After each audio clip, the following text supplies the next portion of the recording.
Hello friends जय जगन्नाथ चलते प्रस्तुत करवा चिंगुड़ीर पाड़िया घांटटे आपन को केमिति लगे निश्चय जनइबे। मुझे आलू सारू कखारू बैगण को काटी नहीं जाइए अदा रसुण पियाज को पेस्ट कर नहीं जाइए। पियाज को खदड़िया रखिले टेस्टा बहुत बढ़िया आसे। एठी मु तेल नहीं जाइए तेल रे किछि चीनी नहीं चीनीटा नेले तरकारी कलरटा बहुत मस्त आसो। आपड़ चाहिए स्किप करें क्या भल लगे क्या खराब लगे। एवं ये आगुआ मु लंका गुंड नहीं लंका गुंड ने स्वादटा आउ टे बढ़ी जाए।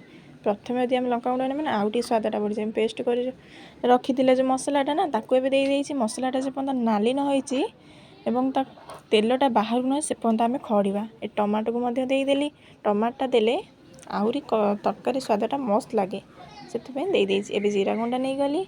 जीरा गुंडा पर एबे मु रुचि मसला ऐड करी। रुचि मसला ऐड करदेली एवं ताको आम किसी समय खड़ा जेपर्यंत आम तरकारी कलरटा माने जो ऑयलटा आमर बाहर को न आसी से पर्यंत आम खड़ा। देखो आम ऑयलटा आस्ते आस्ते बाहर को आसला। ये मुझे चिंगुड़ी को भाजिकी रखीदे आगुआ एबे चिंगुड़ी को ऐड कर किसी समय खड़ा। चिंगुड़ी जे पर्यंत मसला न मिसी जाइए मसलाटा मिसाइला पर्यंत आम खड़ा।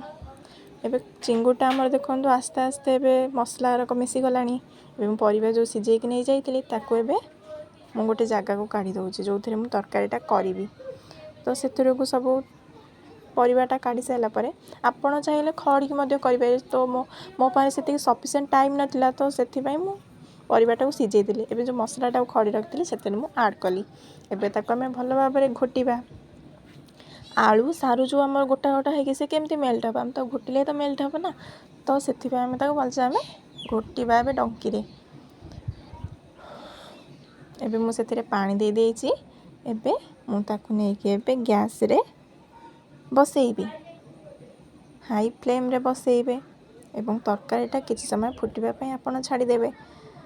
ठीक अच्छे आपड़ भल भाव में घोटे घोटिले तरकारीटा आउ टे स्वाद बढ़ी जाए। आ स्वाद अनुसार लुण ऐड करेंगे। मुझे लुण देखेनी आप स्वाद अनुसार लुण देवे। एबे देखो तरकारीटा आमर केते सुंदर भाव में हो गलानी एवं फुटुची आम आगे फुटवाई टाइम दे। हाँ सांग मैंने सब्सक्राइब करने को भूलिबेनी। रहिले नमस्कार।